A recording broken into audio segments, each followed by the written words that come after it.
Hello, hello. It's Professor White, and today we are talking about the adrenal glands. So, we're going to be taking this through next gen. We'll be concept mapping these together and trying to draw some comparisons and contrast between them. So, let's talk about next gen for a minute. Next gen, which we still use the nursing process, but nowhere near as much. It's kind of all pushed into this clinical judgment model.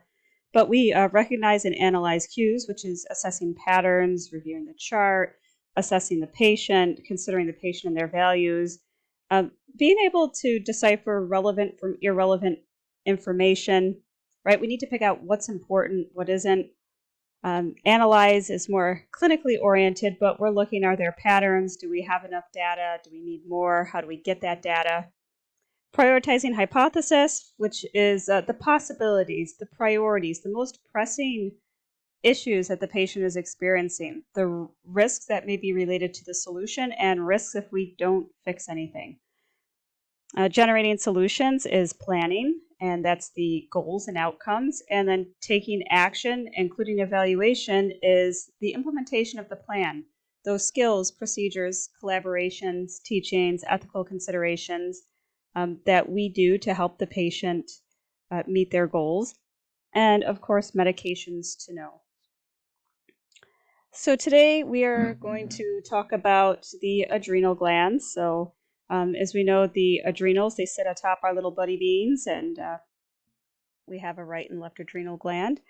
And they have different areas of the adrenals. So whether it's the cortex, the medulla, and we'll talk about this a little bit more, but there's 3 different levels. And they, the way I remember them is that they regulate salt, sugar, and sex, right? So regulates our sodium levels, our steroids are sugars, and then of course our androgens are, sex characteristics. So in Addison's disease, basically one or more of the zones is destroyed that deals with salt, sugar, or sex. So when we talk about adrenal insufficiency, and that's what we're going to start talking about, Addison's is our exemplar disease. But basically, we could have like a primary adrenal insufficiency. That's Addison's. That's decreased glucocorticoids or cortisol, mineralocorticoids or aldosterone, and the androgens or testosterone. So salt, sugar, and sex. A secondary, we could have a lack of ACTH, and that is the hormone that the pituitary would use to stimulate the adrenals. So in that case, it's not really a problem with the adrenal glands themselves. It's a problem with the pituitary and usually the result of an adenoma. But that's a secondary cause of adrenal insufficiency. Some other causes, tuberculosis, not so common in the US now, amyloidosis, fungal infections, metastatic cancer, AIDS. 80% of adrenal insufficiency patients it's 80% autoimmune. So again, our exemplar is going to be Addison's disease, which is a chronic primary adrenal insufficiency. So let's dive right into here. What are we going to see? Recognizing and analyzing cues. So basically, pretty insidious onset, lots of signs and symptoms that are kind of, seen in a lot of things, right? Anorexia, nausea, weight loss, progressive weakness, fatigue, craving salt, abdominal pain, diarrhea, joint pain, orthostatic hypotension, bronzing of the skin, especially around the joints. And there's some science behind that. It's pretty interesting, but certainly nothing we need to go in here. Major risk factors for Addison disease would be, actually, they're usually under the age of 60. They have other autoimmune disorders in a family history. For a minute, let's talk about a hypothesis, because we say, like, what happens if we do nothing? One of the big problems is that these folks can go into a life-threatening Addisonian crisis and fluid volume deficit, perfusion issues. So Addisonian crisis is sometimes caused by the abrupt stopping of exogenous corticosteroids, right? People who have Addison's disease need to take corticosteroids. And if they don't, their body is not going to be able to respond to stressful events. So if a person can actually go into Addisonian crisis by abrupt stoppage of corticosteroids. It's a very interesting thing. So basically, if you're taking steroids, your body gets used to somebody giving them to them, and it won't make them. Does that make sense? That your body is kind of like in an Uber driving around, somebody else is driving the car. If that driver jumped out of the car would crash because the body is not prepared. It will not make the steroids. This is why stopping, like abrupt stoppage of exogenous steroids, can cause an Addisonian crisis. And of course, people with Addison's disease, by them not taking the steroid, I mean, they have absolutely nothing to begin with. So they would definitely go into a crisis. So life-threatening acute adrenal insufficiency, which basically signs and symptoms of an Addisonian crisis: hypotension, dehydration, tachycardia, fever, weakness, severe vomiting, diarrhea, pain, hyponatremia, shock. When I talk about pain, low back pain is commonly what people would complain of. So let's talk about some of the diagnostics. We have the serum electrolytes. We would notice generally an increased potassium, decreased sodium, decreased chloride, decreased glucose.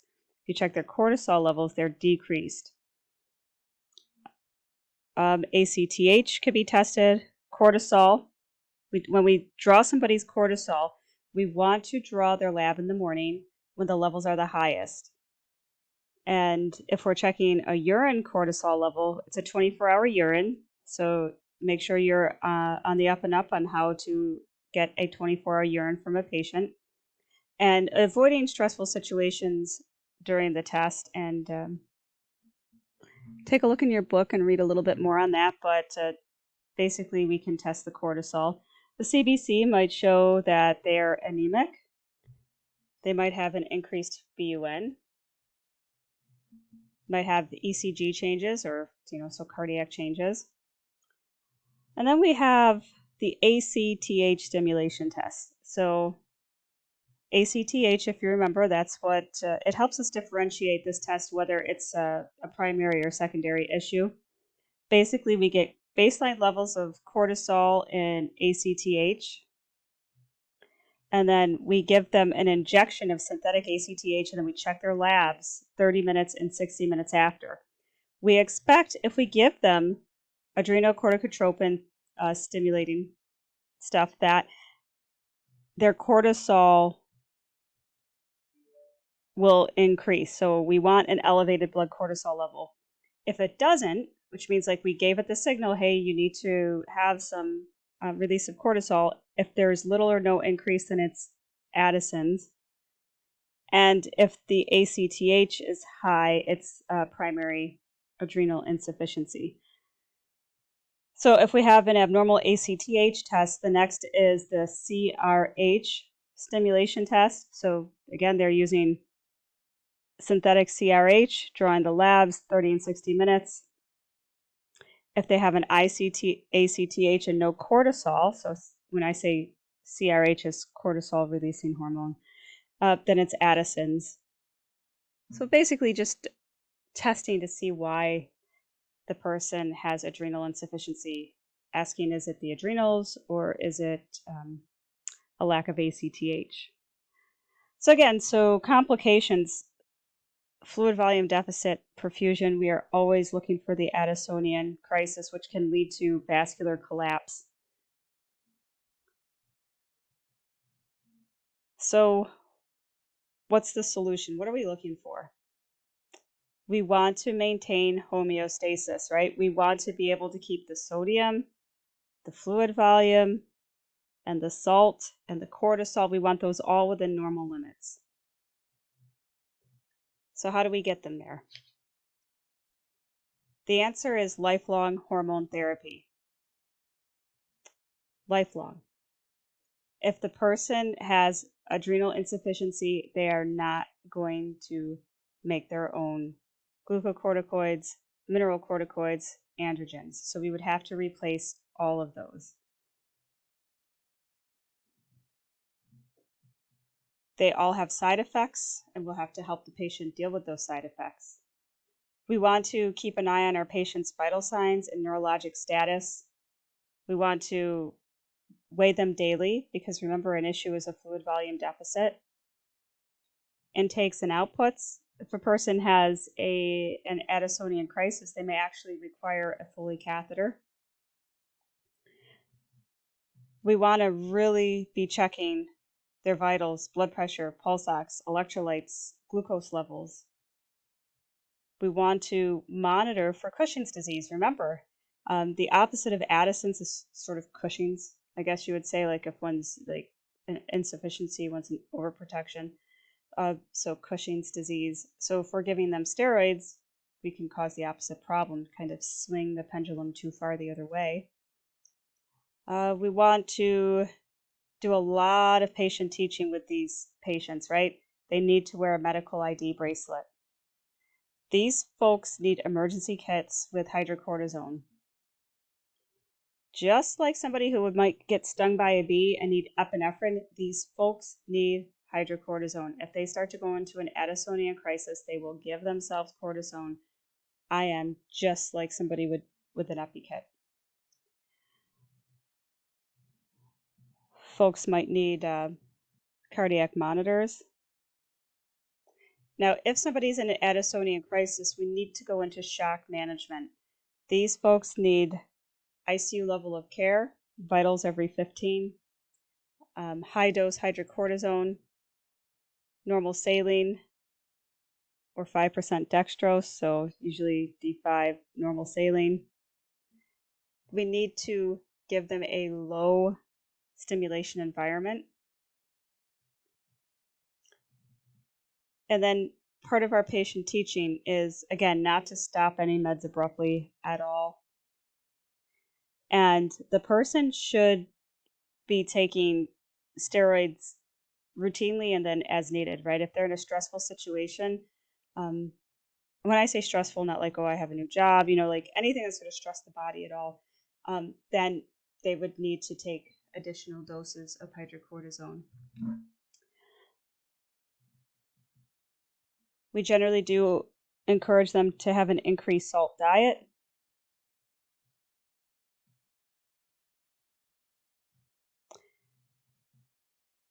All right, and so some of the side effects of the medications that we're about to talk about, side effects of treatment, hypokalemia, hypocalcemia, increased glucoses, increased blood glucose levels, delayed healing, infection susceptibility, peptic ulcer disease, muscle atrophy.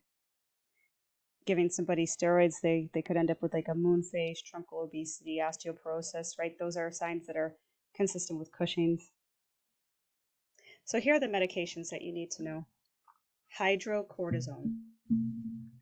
So hydrocortisone, we increase the dose during times of stress, and we take more in the morning than the evening.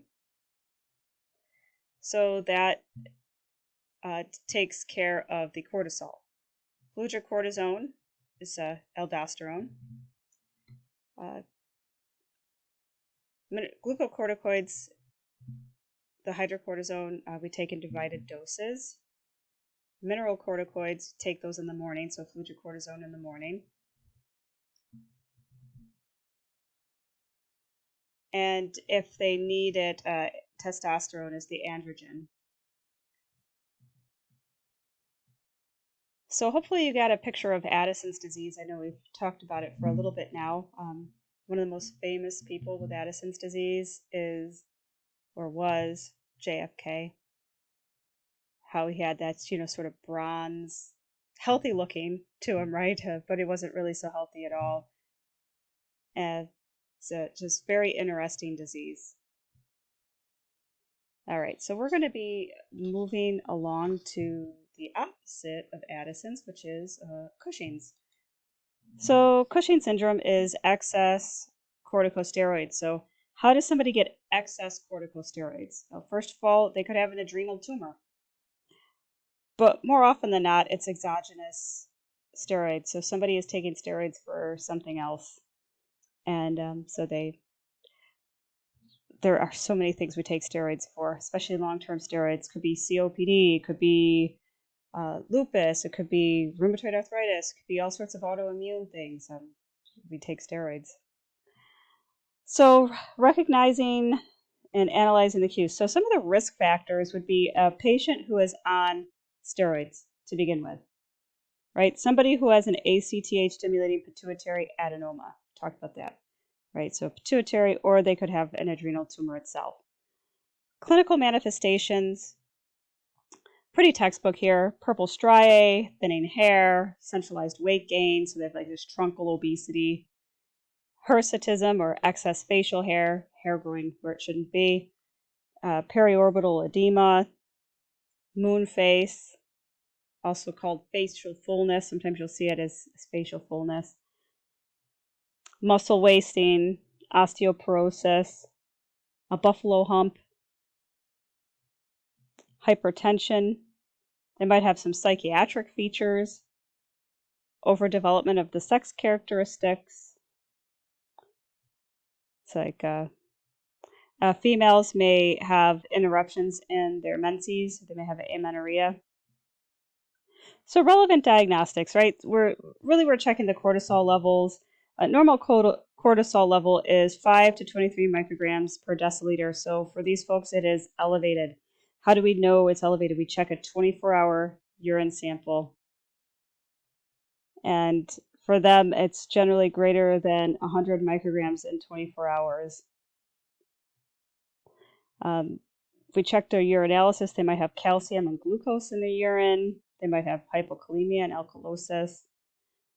So complications of Cushing's really has to deal with the infection risk, insulin resistance and impaired glucose. They could have fracture risk, hypertension. So what's the goal? The goal is that we want to basically make sure we don't have any sugars out of control, that the person might have body image disturbances from this. So if the cause is not exogenous steroids, right? Because steroids would be a simple fix, wouldn't it? Decrease the steroids if possible, taper them down, get them off the steroids. But for folks where we can do surgery, we would, and the treatment is an adrenalectomy. But what happens when we do an adrenalectomy? Suddenly we're going to really be messing with those hormones, and we can put them at risk for circulatory instability. There's also the risk of bleeding.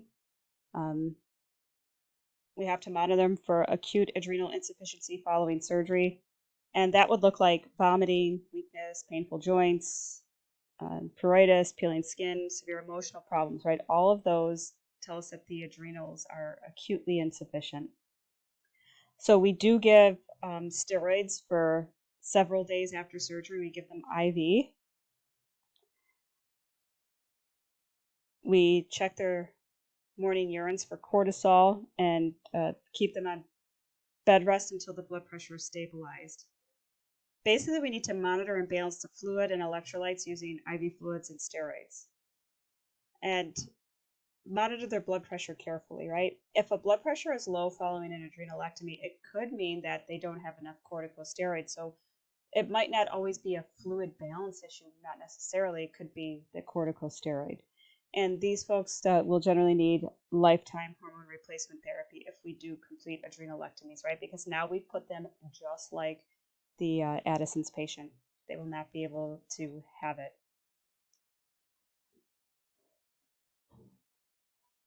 All right, so a couple of the medications, which I won't go into much, but just so that you're used to hearing them, ketoconazole and mifepristone. So that's Cushing syndrome. It's going to be very common. Keep a high index of suspicion for Cushing syndrome on your patients with, unlike steroids for any reason whatsoever. All right, so the next thing we're going to talk about is hyperaldosteronism, also called Conn syndrome. So hyperaldosteronism is basically too much aldosterone, and aldosterone leads us to sodium retention, and when we retain sodium, the trade-off is we get rid of potassium.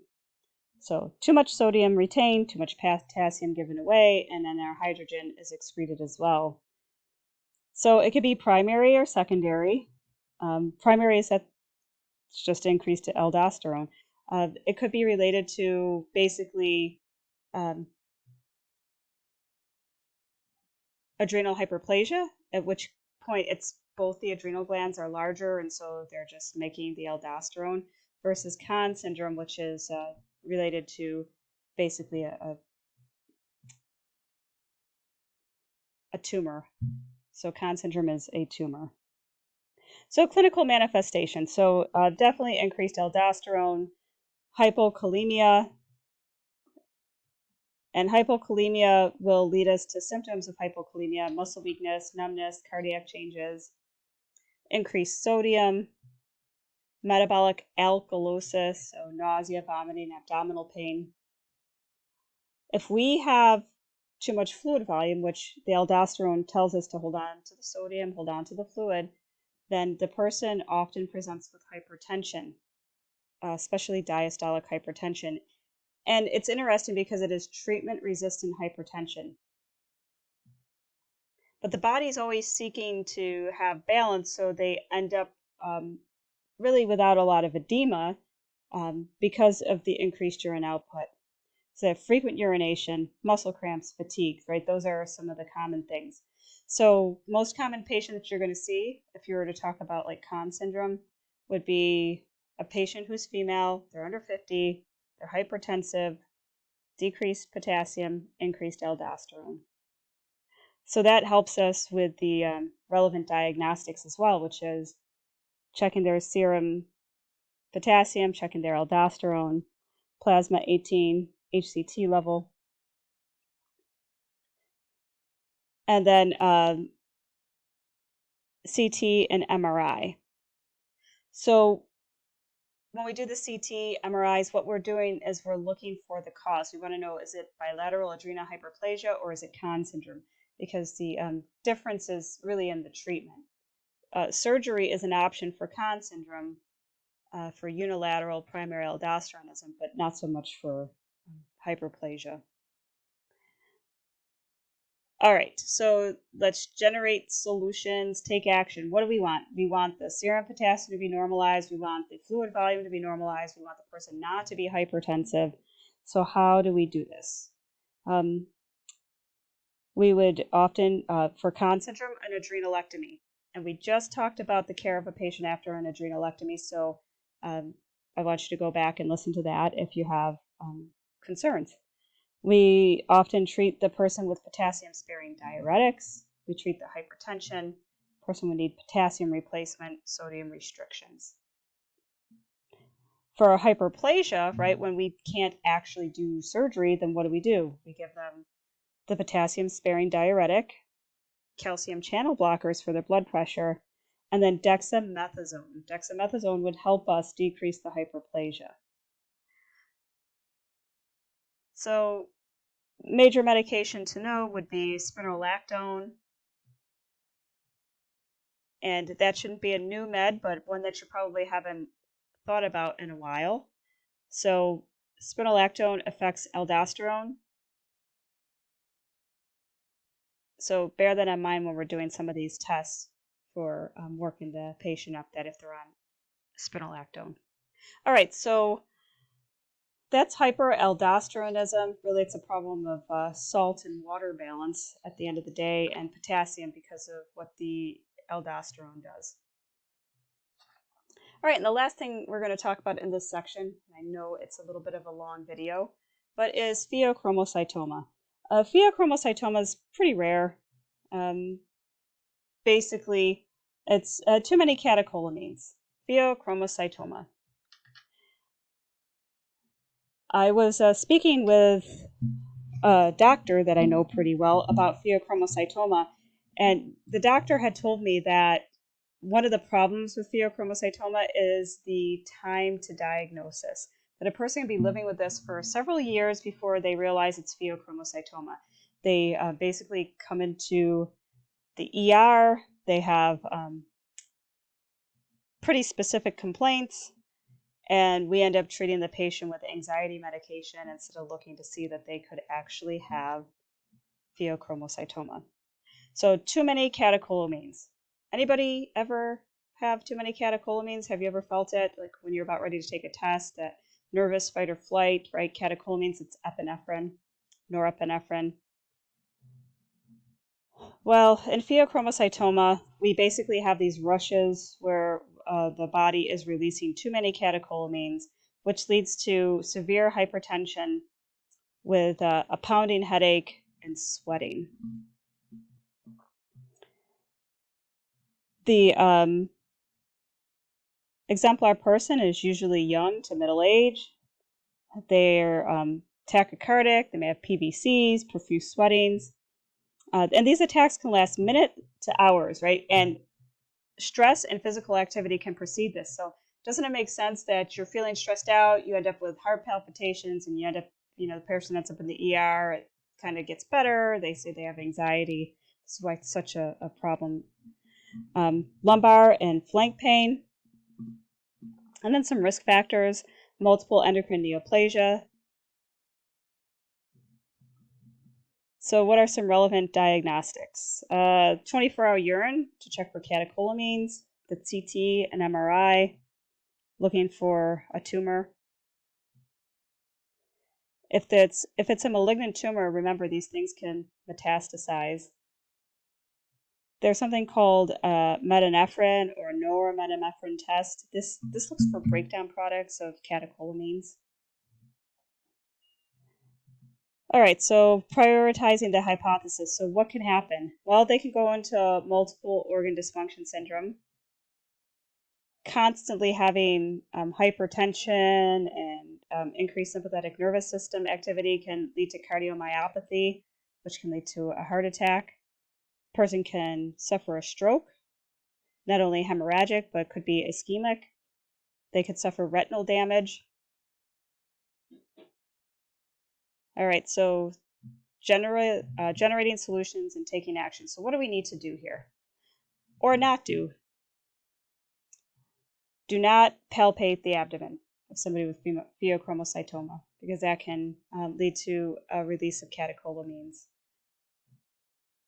We need to get their blood pressure under control before we do surgery. And there is surgery to do the adrenalectomy. Other things we can do, orthostatic hypotension. So if we know a person is at risk for that, then we need to make sure that we're moving them slowly, having them dangle their legs, being very careful with them, and a low tyramine diet. So this is like if NCLEX was going to ask you any questions about pheochromocytoma, it might be along the management of it, I think, because it has a fairly specific management with medications. Basically, we give alpha blockers first, and those have to be given for a good couple of weeks before we give beta blockers before we can do surgery. So alpha blockers, that's doxazosine, prazosin, and then we give the beta blockers, and then proceed with surgery. And metyrosine, METYROSINE, not need to know, but it's if surgery is not an option, that's one of the medications that can be used to treat pheochromocytoma. Okay, so that's about all I have for that. Thanks for sticking with me through this longer video.